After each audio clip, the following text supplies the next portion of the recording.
দর্শক, আমরা এখন যে জায়গাটিতে দাঁড়িয়ে আছি বীরগঞ্জ উপজেলার ৪ নং পাল্টাপুর ইউনিয়নের, এটি সাদুল্লাপাড়া বলে, উত্তর সাদুল্লাপাড়া।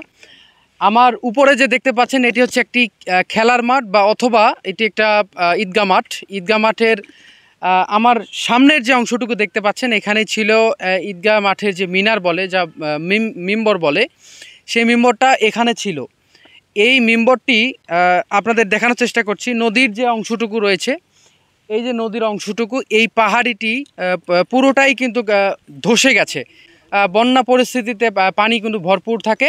খেলার মাঠের পাশাপাশি এই মাঠটি হচ্ছে ঈদগাহ মাঠ। ঈদগাহ মাঠের যে মিম্বরটি ছিল এই জায়গায়, সেই মিম্বরটির কোনো অস্তিত্ব নেই। আসলে দুঃখের সাথে বলতে হয় যে এই মাঠের পাশেই যে একটা মিম্বর ছিল, সেই মিম্বরটি আজকে কোথায় উধাও হয়ে গেছে। এই নদীটি দেখতে পাচ্ছেন, এটি হচ্ছে ঢেপা নদী। ঢেপা নদীর তীরবর্তী, বাম তীরবর্তী অঞ্চলটি রয়েছে, এটি উত্তর সাদুল্লাপাড়া। ঈদের নামাজ পড়ি, এখন একটা কিবা ছিল, ঈদগাহ কিবা ছিল, নেম্বার ছিল, ওই নেম্বারটা ভাঙিয়ে গেছে বন্যাতে। খুব ভালো মনোরম পরিবেশ ছিল এখানে যতটুকু আমি শুনেছিলাম সিনিয়রদের কাছ থেকে, সিনিয়র বড় ভাইদের কাছ থেকে।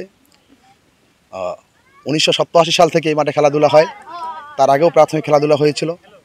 দুর্ভাগ্য, যদি 2017 আগস্টের 11 তারিখের বন্যা কোনো ক্ষতি করতে পারেনি, 2021-এ এসে স্বৈরাচার দোসরের কিছু নামধারী কাপিকাট, সোলার, টেন্ডার সহ বিভিন্ন অপকর্মের সঙ্গে যারা জড়িত ছিল, তারা আমাদেরকে এখানে যারা নদী খননের কন্ট্রাক্টর রয়েছে সে বলেছিল যে এই মাঠের উপর যে 10 ফিট বালু পড়বে, সেই বালুটি থাকবে হলো মাঠ সমানের জন্য।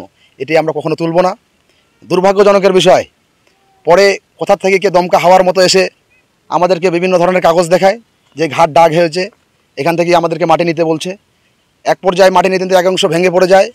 আমরা গ্রামের অত্যন্ত সিনিয়রদের সহযোগিতায় মাঠটি খেলার উপযোগী করবার চেষ্টা করি। সেখান থেকে আংশিক কিছু কাজ করে বিভিন্ন জায়গায়, বিভিন্ন দপ্তরে আমরা একবার কিন্তু আবেদন জানিয়েছিলাম, বিনিময়ে আমরা কোনো কিছু পাইনি। এই ঐতিহ্য ধরে রাখতে গেলে এই মাঠের বিকল্প কোনো কিছু নাই।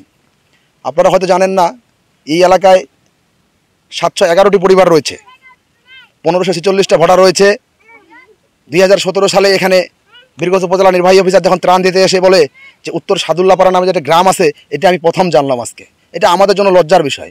যদিও একটি প্রাথমিক বিদ্যালয় রয়েছে, এই খেলার মাঠটি রয়েছে, বিশেষ করে প্রতি বছরে এই এলাকার ইয়ং জেনারেশন, এই এলাকার তরুণ উদীয়মান যে খেলাধুলা আয়োজন করে, উপজেলা পর্যায়ের বিভিন্ন নেতৃবৃন্দ, উপজেলা নির্বাহী অফিসার, সহকারী কমিশনার, ভূমি নির্বাহী ম্যাজিস্ট্রেট সহ তারা আসে বিভিন্ন খেলাধুলায় অংশগ্রহণ করে, বিধায়ী এলাকার মানুষকে চিনে।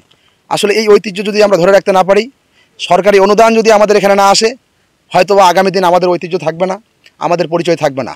আমরা বিনয়ের সাথে আহ্বান জানাই আমাদের এই মাঠে সরকারের উপজেলা পর্যায়ের সর্বোচ্চ কর্মকর্তাকে, উপজেলা নির্বাহী অফিসার মহোদয়কে, যে আমাদের এই মাঠটি এসে পরিদর্শন করে আসলে সাধারণ কিছু সংস্কার করে মাঠটি যেন খেলার উপযোগী করে দেয়, ঈদগার মাঠটি যেন নামাজ পড়ার উপযোগী থাকে। এই মাঠে আমরা খেলাধুলা করছি, কিন্তু আমাদের বাচ্চারাও করুক, কিন্তু এই মাঠটা কিন্তু সরকারি নিয়মের কাজ না হলে কিন্তু এই মাঠটা থাকবে না। আচ্ছা, আমরা চাই সরকারি নামে এই মাঠটা কাজ হোক। এক সময় আমরা খেলতাম, মাঠ ভালো ছিল, কিন্তু বন্যার কারণে মাঠ আমাদের সাইডে ভেঙে গেছে, আমাদের সন্তানরা খেলতে পারতেছে না। যদি প্রশাসন বা সরকারের যদি সুনজর থাকে তাহলে আমাদের মাঠ যদি সংস্কার করে